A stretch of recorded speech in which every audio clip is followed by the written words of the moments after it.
Hi friends, welcome to IVS creations. ఈరోజు మనం may the devil take to you 2 అనే సినిమాని ఎక్స్ప్లెయిన్ చేసుకోబోతున్నాం. ఈ మూవీలో ఒక భయంకరమైన సైతాన్ 7 స్నేహితుల వెంట పడుతుంది.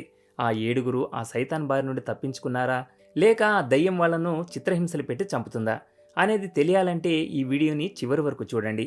నేను ఆల్రెడీ ఈ మూవీ ఫస్ట్ పార్ట్ని మన ఛానల్లో ఎక్స్ప్లెయిన్ చేశాను. ప్లీజ్ అది కూడా చూసిరండి. ఎందుకంటే ఈ కథ మొత్తం ఫస్ట్ పార్ట్కి కంటిన్యూషన్. అది చూడకపోతే మీకు ఈ స్టోరీ అస్సలు అర్థం కాదు. ఆ వీడియో లింక్ కింద డిస్క్రిప్షన్లో ఇస్తున్నాను. సరే, ఇక కథలోకి వెళ్దాం. కానీ అంతకంటే ముందు ఈ కథలోని మెయిన్ క్యారెక్టర్ గురించి తెలుసుకుందాం. ఈ కథ మొత్తం 9 మంది చుట్టూ తిరుగుతూ ఉంటుంది. వాళ్లే గాడీస్, బూది, క్రిస్టి, లియో, మార్తా, జేనా మరియు దేవి. మీరు ఫస్ట్ పార్ట్ చూసి ఉంటే ఆల్ఫీ, నారా గురించి మీకు ప్రత్యేకంగా చెప్పక్కర్లేదు.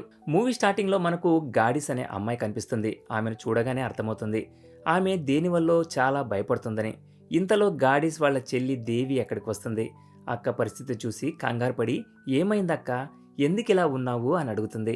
అప్పుడు గాడీస్, నా పరిస్థితికి కారణం ఆయుబ్ ఆయుబ్ మళ్ళీ తిరిగొచ్చాడు అని చెప్తుంది. అసలు ఈ ఆయుబ్ ఎవరు అనేది మనకు కాసేపట్లో తెలుస్తుంది. గాడీస్ మాటలకు దేవి ఆశ్చర్యపోతుంది. ఆయుబ్ చనిపోయి చాలా ఏళ్ళవుతుంది కదా, చనిపోయిన మనిషి నిన్ను ఎలా భయపెడతాడు, అదంతా నీ భ్రమ అని కొట్టిపారేస్తుంది. కానీ గాడీస్ తన ఒంటి మీద ఉన్న గాయాలు చూపిస్తూ, ఆయుబ్ ఇక్కడే ఉన్నాడు, నిన్ను కూడా చూస్తున్నాడు అని భయపెడుతుంది. అక్క పరిస్థితి చూసి ఆ రాత్రికి దేవి అక్కడే ఉండిపోతుంది. గాడీస్ పడుకున్నాక దేవికి అక్కడ కొన్ని న్యూస్ పేపర్ క్లిప్పింగ్స్ దొరుకుతాయి. అందులో లెస్మానా కుటుంబం చనిపోయిన వార్తలు ఉంటాయి. అందులో ఆల్ఫీ, నారా పేర్లు కూడా ఉంటాయి. అలాగే దేవికి వాళ్ళమ్మ చిన్నప్పటి ఫోటోలు కనిపిస్తాయి. ఆ ఫోటోలు చూస్తుంటే దేవికి ఏదో తేడాగా అనిపిస్తుంది. అందులో ఏదో పెద్ద మిస్టరీ దాగుందని ఆమెకు అర్థమవుతుంది. అసలు ఆ మిస్టరీ ఏంటో తెలిస్తే మీ రోమాలు నిక్కబొడుచుకుంటాయి. కానీ అది మనకు తర్వాత రివీల్ అవుతుంది. సడన్గా దేవి వెనక ఒక నీడ కనిపిస్తుంది. మరుక్షణం ఆ నీడ ఆమె మీద దాడి చేస్తుంది. తెల్లారాక గాడీస్ లేసి చూసేసరికి దేవి కనిపించదు. వెతుకుతూ వెళ్తే పైన సీలింగ్ నుండి రక్తం కారుతూ ఉంటుంది. గాడీస్ పైకి చూసేసరికి షాక్ అవుతుంది. అక్కడ దేవి శవం ఒక భయంకరమైన సింబల్ మధ్యలో వేలాడుతూ కనిపిస్తుంది. ఇది చూసి గాడీస్ బోరున ఏడుస్తుంది. ఇప్పుడు మనం ఆల్ఫీని చూస్తాం. పార్ట్ 1లో జరిగిన సంఘటనల తర్వాత ఆల్ఫీ తన చెల్లి నారాని తీసుకుని ఇంటికి వచ్చేస్తుంది. కానీ ఇంటికి వచ్చినా కూడా ఆల్ఫీకి ఆ మంత్రగత్తె తన చుట్టూనే ఉన్నట్టు, తనని వెంటాడుతున్నట్టు అనిపిస్తూనే ఉంటుంది. తెల్లారేసరికి ఆల్ఫీ ఇంట్లోకి కొందరు మాస్కులు వేసుకున్న వ్యక్తులు చొరబడతారు. వాళ్ళను చూడగానే ఆల్ఫీ ఫైట్ చేయడానికి రెడీ అవుతుంది. కానీ వాళ్ళు పక్కా ప్లాన్తో వచ్చి ఆల్ఫీకి కరెంట్ షాక్ ఇచ్చి స్పృహ తప్పేలా చేస్తారు. ఆ తర్వాత వాళ్ళు ఆల్ఫీని, నారాని కిడ్నాప్ చేసి సిటీకి దూరంగా ఉన్న ఒక పాడుబడ్డ అనాథాశ్రమానికి తీసుకెళ్తారు. కాసేపటికి ఆల్ఫీకి మెలకు వస్తుంది. పక్కన నారా లేకపోవడంతో కంగారు పడుతుంది. అప్పుడే ఆమెను కిడ్నాప్ చేసిన 3 వ్యక్తులు ఆమె ముందుకు వస్తారు. వాళ్ళు జేనా, బూది మరియు లియో. జేనా వెంటనే ఆల్ఫీకి సారీ చెప్తుంది. నిన్ను ఇలా కిడ్నాప్ చేసి తేవడం మా మంచికే, మాకు వేరే దారి లేదు అని చెప్తుంది. అసలు విషయం ఏంటంటే 15 ఏళ్ల క్రితం ఈ 7 ఫ్రెండ్స్ ఇదే అనాథాశ్రమంలో పెరిగారు. అప్పుడు ఈ ఆశ్రమాన్ని ఆయుబ్ ఇంకా అతని భార్య నడిపించేవారు. మొదట్లో అంతా నార్మల్గానే ఉండేది. కానీ ఒకరోజు ఆయుబ్ భార్య చనిపోతుంది. అప్పటి నుండి ఆయుబ్ ప్రవర్తన మారిపోతుంది. పిల్లలను గదిలో బంధించడం, తిండి పెట్టకపోవడం, కొట్టడం చేసేవాడు. అంతేకాదు, ఆశ్రమం కింద ఉన్న బేస్మెంట్లో ఆయుబ్ వింత క్షుద్ర పూజలు చేసేవాడు. ఆయుబ్ టార్చర్ భరించలేక ఒకరోజు పిల్లలంతా కలిసి ప్లాన్ వేసి ఆయుబ్ని అదే బేస్మెంట్లో పెట్టి తగలబెట్టేస్తారు.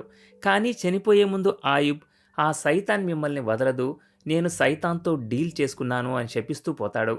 జేనా ఆల్ఫీతో, ఆయుబ్ చనిపోయి 15 ఏళ్ళు అవుతుంది, కానీ దేవి చావుతో ఆయుబ్ శాపం మొదలైందని మాకు అర్థమైంది అని చెప్తుంది. ఇప్పుడు మనకు క్లారిటీ వస్తుంది. దేవిని చంపింది ఎవరో, గాడీస్ భయపడింది ఎవరికో. ఆయుబ్ ఆత్మ ఇప్పుడు మిగిలిన 6 కూడా చంపేస్తుందని వాళ్ళు భయపడుతున్నారు. అందుకే వాళ్ళు ఆల్ఫీని ఇక్కడికి తీసుకొచ్చారు. ఎందుకంటే ఆల్ఫీకి ఇలాంటి దుష్టశక్తులతో పోరాడిన అనుభవం ఉంది కాబట్టి ఆమె హెల్ప్ చేయగలదని వాళ్ళ నమ్మకం. వాళ్ళ కష్టం చూసి ఆల్ఫీ అయిష్టంగానే హెల్ప్ చేయడానికి ఒప్పుకుంటుంది. ఆల్ఫీ ఆ పాడుబడ్డ ఆశ్రమాన్ని పరిశీలిస్తూ ఉంటుంది. పై అంతస్తులోకి వెళ్లేసరికి ఆమె వెనుక ఆయుబ్ దెయ్యం వేగంగా పరిగెత్తుకుంటూ రావడం చూస్తుంది. అది చూడగానే ఆల్ఫీకి వెన్నులో వణుకు పుడుతుంది. వెంటనే కిందకు పారిపోయి వస్తుంది. వాళ్ళు చెప్పింది నిజమే అని ఆల్ఫీకి అర్థమవుతుంది. తర్వాత ఆల్ఫీ మిగిలిన ఫ్రెండ్స్ గాడీస్, క్రిస్టి, మార్తాలను కలుస్తుంది. జేనా ఆల్ఫీకి ఒక నల్ల పుస్తకాన్ని ఇస్తుంది. ఆ పుస్తకం మీద ఉన్న బొమ్మ చూడగానే ఆల్ఫీకి ఫ్యూజులు ఎగిరిపోతాయి. అది పార్ట్ 1లో ఉన్న ఆ మంత్రగత్తె పుస్తకం. బూది ఆల్ఫీతో ఈ పుస్తకాన్ని ఆయుబ్కి ఒక మంత్రగత్తె ఇచ్చింది.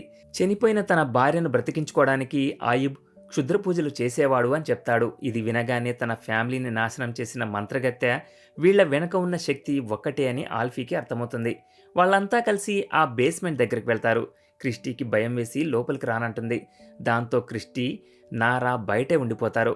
మిగతా వాళ్ళు బేస్మెంట్లోకి వెళ్తారు. లోపల మార్తా ఆ డైరీని చదివి అసలు విషయం చెప్తుంది. ఆయుబ్ తన భార్య బ్రతకాలంటే మన 7గురిని సైతానికి బలి ఇవ్వాలని డీల్ కుదుర్చుకున్నాడు. కానీ అది పూర్తి కాకముందే మనం అతన్ని చంపేశాం. అందుకే ఆ పని పూర్తి చేయడానికి అతను ఇప్పుడు దెయ్యంలా వచ్చాడు అని చెప్తుంది. ఈ శాపం పోవాలంటే ఈ పుస్తకంలోని మంత్రం చదవాలని, అది కేవలం ఆల్ఫీ మాత్రమే చదవగలదని మార్తా చెప్తుంది. ఆల్ఫీ తన రక్తాన్ని పుస్తకం మీద వేసి మంత్రం చదవడం మొదలుపెడుతుంది. కానీ ఇక్కడ సీన్ రివర్స్ అవుతుంది. శాపం పోవాల్సింది పోయి ఇంకా బలపడుతుంది. ఆయుబ్ ఆత్మ మరింత పవర్ఫుల్ అయ్యి అక్కడే ఉన్న జేనాని దారుణంగా చంపేస్తుంది. జేనా అరుపులు విని బయట ఉన్న క్రిస్టీ డోర్ తీస్తుంది. అదే అదునుగా ఆయుబ్ ఆత్మ బయటకు వచ్చి క్రిస్టీ శరీరంలోకి దూరిపోతుంది. ఇప్పుడు క్రిస్టీ పూర్తిగా దెయ్యం కంట్రోల్లో ఉంటుంది. ఆమె నారాను చంపడానికి వెంటబడుతుంది. నారా భయంతో ఒక గదిలో దాక్కుంటుంది. దయ్యం పట్టిన క్రిస్టీ డోర్ పగలగొట్టుకుని లోపలికి వస్తుంది. నారా తెలివిగా ఒక బీరువాని క్రిస్టీ మీద పడేస్తుంది. అంతలో ఆల్ఫీ అక్కడికి వచ్చి క్రిస్టీతో పోరాడి ఆమెను చంపేస్తుంది. ఇలా జేనీ, క్రిస్టీ, దేవి ముగ్గురు చనిపోతారు. వీళ్ళు క్రిస్టీ శవాన్ని ఒక గదిలో పెడతారు. అప్పుడు మనం ఒక విషయం గమనిస్తాం. గాడి చేతి వేలికి కట్టు ఉంటుంది. అసలు ఆ కట్టు ఎందుకు అనేది కీ పాయింట్. జరిగిన దానికి ఆల్ఫీకి కోపం వస్తుంది. మీ వల్లే ఇదంతా జరిగింది, నేను వెళ్తున్నా అని నారిని తీసుకుని బయటకు వస్తుంది. బూది కారు తీస్తాడు. కానీ ఎవరో కారు వైర్లు కట్ చేసి ఉంటారు. ఎవరో కావాలని ఆల్ఫీని ఇక్కడ ఆపుతున్నారని అర్థమవుతుంది. ఆల్ఫీకి ఒక భయంకరమైన విజన్ కనిపిస్తుంది. అందులో వాళ్ళ నాన్న లెస్మానా కనిపిస్తాడు. నువ్వు ఇక్కడి నుండి పారిపో ఆల్ఫీ, ఆ సైతానికి కావాల్సింది వీళ్ళు కాదు నువ్వు, నిన్ను బలి ఇవ్వడానికి ఇదంతా జరుగుతోందని హెచ్చరిస్తాడు. ఆల్ఫీకి మెలకు వచ్చేసరికి ఆమె చెయ్యి కాలిపోయి ఉంటుంది. కారు వైర్లు కట్ చేసింది ఎవరో తెలుసుకోవడానికి వాళ్ళు మళ్ళీ ఆ పుస్తకాన్ని చూస్తారు. ఆ బుక్ మీద రక్తంతో ఉన్న వేలి ముద్రలు కనిపిస్తాయి. అంటే వాళ్ళలో ఎవరో ఒకరు ఆ మంత్రగత్తె చేతబడులు సీక్రెట్గా చేస్తున్నారు. అప్పుడు ఆల్ఫీకి గాడిస్ వేలికి ఉన్న దెబ్బ గుర్తొస్తుంది. అంటే ఆల్ఫీ చిన్నప్పటి ఫోటో తీసి చూస్తుంది. మీరంతా ఆయుబ్ని అసహించుకునేవారు కదా, కానీ ఈ ఫోటోలు చూడు, గాడిస్ మాత్రం ఆయుబ్ చేతిని ప్రేమగా పట్టుకొని నవ్వుతోంది అని చెప్తుంది. అంటే గాడిస్ ఆయుబ్ని ప్రేమిస్తుంది. ఇదంతా గాడిస్ ప్లానే.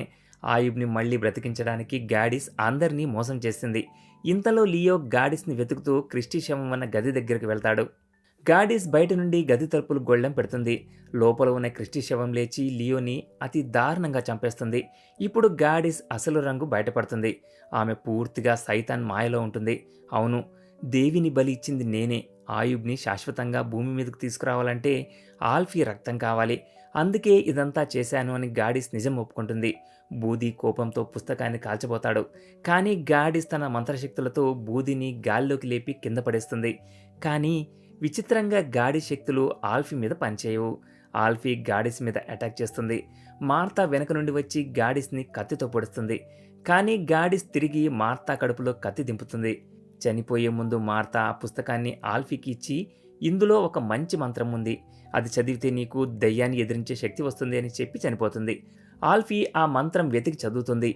వెంటనే ఆమెకు సూపర్ పవర్స్ వస్తాయి. వస్తువులను తాకకుండానే కదిలించే శక్తి వస్తుంది. ఆల్ఫీ నారాని కాపాడడానికి వెళ్తుంది.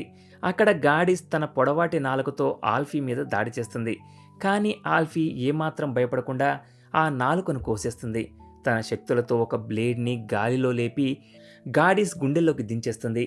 ఆల్ఫీ, నారి, బూది కార్ దగ్గరికి పరిగెడతారు. గాడిస్ చావు బతుకుల్లో ఉండి కూడా వాళ్ళని ఆపడానికి వస్తుంది. బూది కారుతో గాడిస్ని గుద్దేస్తుంది. గాడిస్ చనిపోతుంది. కానీ ఇక్కడే అసలైన ట్విస్ట్ ఉంది. గాడిస్ చనిపోగానే ఆయుబాత్మ ఆమె శరీరం నుండి బయటకు వచ్చి నేరుగా ఆల్ఫీ శరీరంలోకి దూరుతుంది. ఆల్ఫీ స్పృహ కోల్పోతుంది. ఆల్ఫీకి ఇప్పుడు ఆ సైతాన్ దర్శనమిస్తుంది. నువ్వు ఎంత తప్పించుకోవాలనుకున్నా కుదరదు. మీ నాన్న నీ ఆత్మను ఎప్పుడో నాకు రాసిచ్చాడు. నువ్వు నా దానివి అని సైతాన్ చెప్తాడు. ఆయుబ్ డీల్ ఫెయిల్ అన్నందుకు ఆయుబ్ ఆత్మను శిక్షిస్తుంది. చివరికి ఆల్ఫీ, నారి, బూది ఆ ఆశ్రమం నుండి బయటపడతారు. కానీ కథ సుఖాంతం కాలేదు. ఎందుకంటే ఆల్ఫీ ఆత్మ ఇప్పుడు పూర్తిగా సైతాన్ గుప్పెట్లో ఉంది. ఆ సైతాన్ ఆల్ఫీతో ఇంకేం చేయిస్తుందో అనేది మాత్రం సస్పెన్స్. ఫ్రెండ్స్, చూశారుగా may the devil take you to story. ఈ వీడియో ఎండింగ్ వరకు వచ్చారంటే మీకు ఖచ్చితంగా నచ్చి ఉంటుంది. నచ్చితే లైక్ కొట్టి కింద కామెంట్ చేయండి. అలాగే మన ఐవీఎస్ క్రియేషన్స్ ఛానల్ని సబ్స్క్రైబ్ చేసుకోవడం మాత్రం మర్చిపోకండి. మళ్ళీ ఇంకొక ఇంట్రెస్టింగ్ స్టోరీతో కలుద్దాం. Thanks for watching.